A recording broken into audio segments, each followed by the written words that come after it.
नमस्कार, मी doctor Kshitija simple आयुर्वेदमध्ये तुम्हा सर्वांचं मनापासून स्वागत। आजकाल स्त्री पुरुष अगदी लहान मुलांमध्ये देखील केस गळणं, अवेळी पांढरे होणं, कोंडा, वाढ खुंटलेली आहे, फाटे फुटणं अशा केसांच्या अनेक समस्या या खूपच वाढलेल्या आहेत। याला कारण म्हणजे आपली बदललेली चुकीची लाईफस्टाईल आणि केसांची योग्य काळजी न घेणं, केसांसाठी सतत चुकीचे केमिकल युक्त सूट न होणारे असे प्रोडक्ट्स वापरणं। त्यातही केसांचं सर्वात जास्त नुकसान गळती ही जेव्हा आपण केस धुतो त्यावेळेलाच होत असते।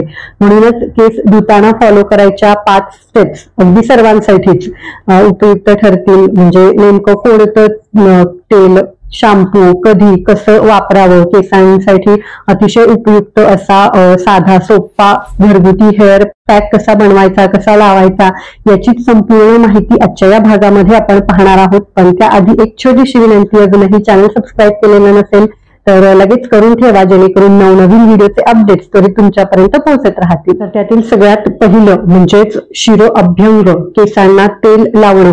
आयुर्वेद शास्त्रामध्ये आपली जी निरोगी कायम राहण्यासाठी दिनचर्या सांगितलेली आहे, हेल्दी रुटीन, तर त्यामध्ये शिरो अभ्यंग हा नित्य करावा असं वर्णन आलेलं आहे।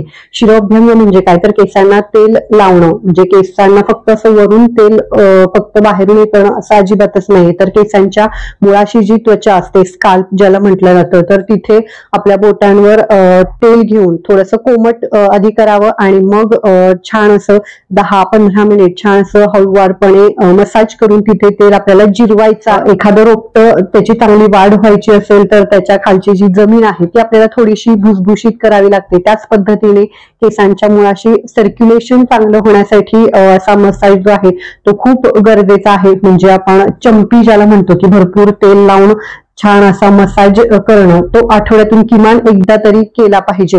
यामुळे अजूनही अनेक फायदे मिळतात। केसांसाठी तर हे हितकर आहेच, शांत झोप लागते, स्ट्रेस कमी होण्यासाठी सुद्धा हे खूप उपयुक्त आहे। आणि केसांसाठी म्हणजे रोज थोडं तरी, अगदी आठवड्यातून एकदा तुम्ही चंपी करा आणि रोज थोडं तरी तेल केसांच्या मुळाशी 5 मिनिट का होईना मसाज करून लावणं आवश्यक आहे। बऱ्याचदा असं होतं की तेलकट होते त्वचा, बरेचसे पेशंट्स असतात सांगतात की त्वचा तेलकट होते म्हणून, किंवा काही माध्यमांकडून देखील चुकीचा प्रसार केला जातो की केसांना तेल लावण्याची गरज नाही। आजकाल म्हणजे या मागच्या 2-3 वर्षामध्ये तर हे खूपच प्रचलित होतंय। सिरम वापरा, बरेचसे सिरम काढलेले आहेत कंपनीने, म्हणजे याच्याने केस ऑइली देखील होत नाहीत आणि अगदी लगेचच सिल्की मऊ, अगदी गुंता आपल्याला सहज काढता येतो आणि आपल्याला देखील ते बरं वाटतं। परंतु हे तात्पुरत्या स्वरूपामध्ये झालं। दीर्घकाळ तुम्ही जर का याचा वापर करत असाल तर मात्र केसांची मुळं कमकुवत होतात, केस गळायला लागतात। अतिशय विरळ केस झालेले बऱ्याच पेशंट्स ते पाहिलेले आहेत मी, केस लवकर पांढरी होतात, त्यातील केमिकल्स हे आपल्या त्वचेमध्ये गेल्यामुळे। आपलं आयुर्वेद शास्त्र देखील हेच सांगतं आणि आपले पूर्वज जे होते, आजी आजोबा, त्यांना कुठलंही शास्त्र माहिती नव्हतं, परंतु नित्य नियमाने ते केसांना आपल्या तेल लावायचे आणि अगदी 60-70 पर्यंत त्यांना कुठलेही केसांचे प्रॉब्लेम्स होत नव्हते। आपण स्वतः हे पाहिलेलं आहे।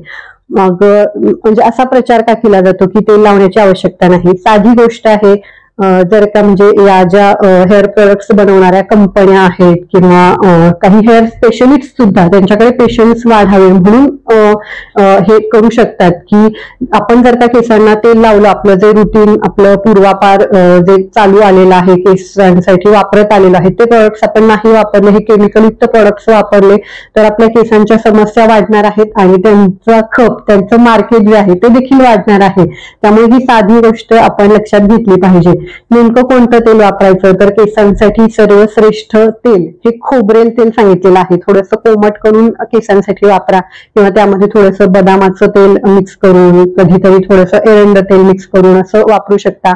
आणि केसांच्या कुठल्याही समस्या असतील किंवा केसांची वाढ आपल्याला चांगली करायची असेल, केस वेळी पांढरे होऊ नयेत, यासाठी खोबरेल तेलाचाच बेस वापरून आयुर्वेदिक औषधी म्हणजे अगदी साध्या मेथी, कोरफड, आवळा, जास्वंद अशा वनस्पतींपासून केरळियन पद्धतीने तेल घरगुतीच आपण बनवू शकतो. त्याची सविस्तर कृती, ते कसं वापरायचं याचा व्हिडिओ आपल्या चॅनलवर उपलब्ध आहे. मी लिंक त्याची खाली नक्की देईन. तो व्हिडिओ नक्की पहा. नक्की ते तेल एकदा जर का तुम्ही वापरलं तर दुसरं कुठलंही तेल पुन्हा वापरणार नाही. एवढं ते छान असं तयार होतं. रिझल्ट सुंदर येतात.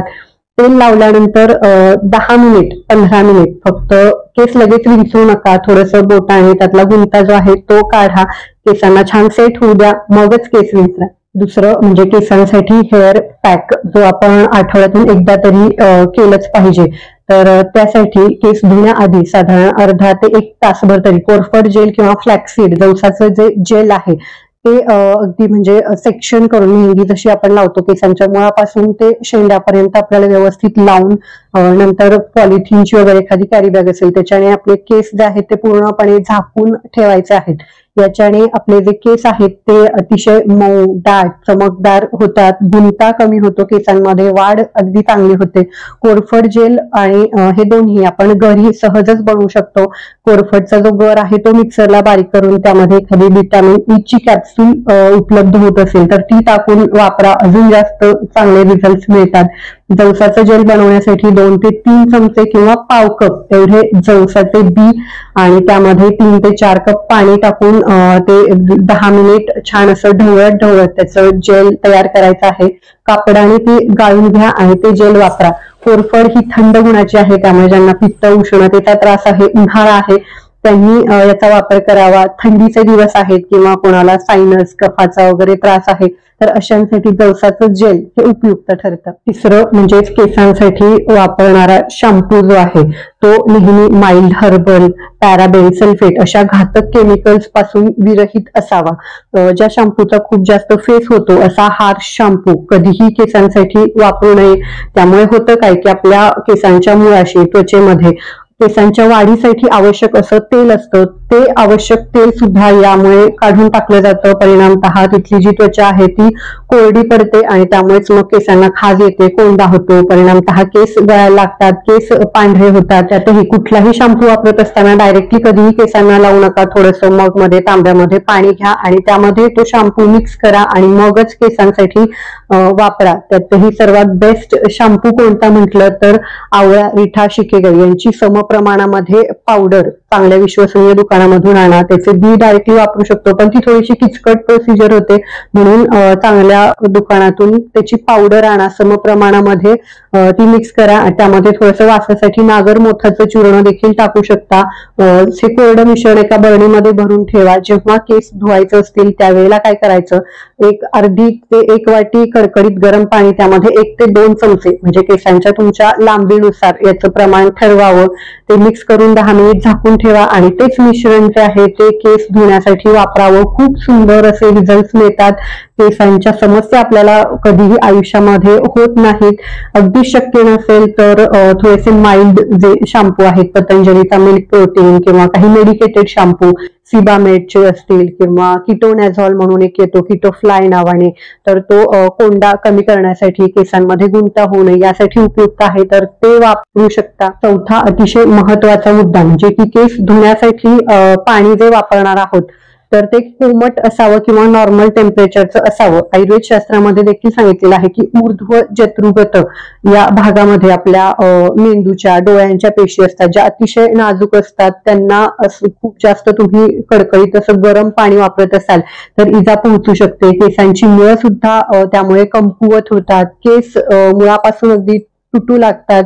तसंच उष्णता वाढल्यामुळे केस लवकर पांढरे देखील होऊ लागतात. त्यामुळे पाणी वापरताना आपल्याला ही काळजी नेहमी घ्यावी. हार्ड वॉटर असेल, बोरचं पाणी वापरताय, खूप त्यामध्ये क्षार आहे, तर अशा वेळेला सुद्धा सॉफ्टवेअर वापरा किंवा मग फिल्टरचं पाणी, आजकाल फिल्टर बऱ्यापैकी घरामध्ये असतो, तर असं पाणी केस धुण्यासाठी तुम्ही वापरू शकता. 5वा शेवटचा पण अतिशय महत्वाचा मुद्दा, बरेच जण ही चूक करतात की केस सुकवताना ते असे जोरजोरात झटकले जातात किंवा त्याला असं खूप जास्त पॅम्पर केलं जातं, हलवलं जातं, तर केस जेव्हा ओले असतात त्यावेळेला त्यांची मुळं अतिशय नाजूक असतात, कमकुवत असतात. त्यामुळे ते म्हणजे त्यांची मुळं जी आहेत ती वीक होतात, केस देखील डॅमेज होऊ शकतात. त्या केस पुसताना नेहमी लक्षात ठेवा की टॉवेल ड्राय, ज्याला आपण हळूवारपणे केस जे आहेत ते टॅप टॅप करून सुकवायचे आहेत. उन्हामध्ये जर का तुम्ही नैसर्गिकतः वाळवलेत तर अतिशय चांगलं. ड्रायरचा वापर करू नका. ड्रायर मधली जी हीट असते त्यामुळे सुद्धा केस भरपूर डॅमेज होतात, पातळ होतात. उष्णता वाढते, उष्णता असते त्यामुळे देखील केस लवकर पांढरे व्हायला लागतात. तात्पुरत्या स्वरूपामध्ये आपल्याला ते खूप कन्व्हिनियंट वाटतं, परंतु लॉंग टर्म मध्ये त्याचे जे साईड इफेक्ट आहेत ते आपल्याला दिसून येतात. अगदी कधीतरी इमर्जन्सीमध्ये वापरलात तर हरकत नाही, परंतु जितका वापर आपल्याला टाळता येईल तितका टाळावा. तसंच केस हे नैसर्गिकतः 70-80% वाळल्याशिवाय कधीही विंचरू नका. त्यातही आधी आपली जी बोटं आहेत याच्याने आपल्याला असा गुंता जो आहे केसांचा तो थोडासा काढून, मग कंगव्याची सुद्धा जी मोठी बाजू असते त्याच्याने गुंता काढून मग आपल्याला केस हे विंचरायचे आहेत. जेव्हा केस ओले आहेत धुतल्यानंतर, फार ओले असतील तर असंच बाहेर जाऊ नका. यामुळे होतं काय की त्या केसांमध्ये आपल्या पाणी मुरतं, नंतर तिथली केस त्वचा जी आहे ती ओली असल्यामुळे बाहेरचं जे धूळ पोल्युशन आहे ते अगदी लगेचच त्याला चिटकून बसतं. ते चिटकलं की मग तिथे थोडंसं इन्फेक्शन होणं किंवा सतत केसांमध्ये खाज येत राहते, फोड येतात, बरेच पेशंटची तक्रार असते, किंवा कोंडा होतो, तो लवकर जात नाही. तर अशांसाठी तर ही काळजी घेणं खूपच आवश्यक आहे. तर नक्कीच या स्टेप्स फॉलो करा. जितकं शक्य होईल तितकं आपलं जे पूर्वापार चालत आलेलं म्हणजे आपल्या आजीनी वगैरे सांगितलेल्या केसांसाठीचं रुटीन आहे ते फॉलो करा.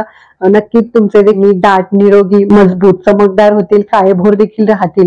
आजची माहिती आवडली असेल तर नक्कीच व्हिडिओला लाईक करा. इतरांसोबत जास्तीत जास्त व्हिडिओ शेअर करा, त्यांच्यामध्ये ही जागरूकता निर्माण करा. आणि अजून असेच आरोग्य सौंदर्य विषयक व्हिडिओ पाहण्यासाठी आमच्या युट्यूब चॅनेलला खाली ते सबस्क्राईबचं बटन दिलेलं आहे त्यावर क्लिक करून लगेच सबस्क्राईब करून ठेवा, जेणेकरून नवनवीन व्हिडिओचे अपडेट्स त्वरित तुमच्यापर्यंत पोहोचत राहतील. आजचा व्हिडिओ पूर्ण पाहिल्याबद्दल धन्यवाद.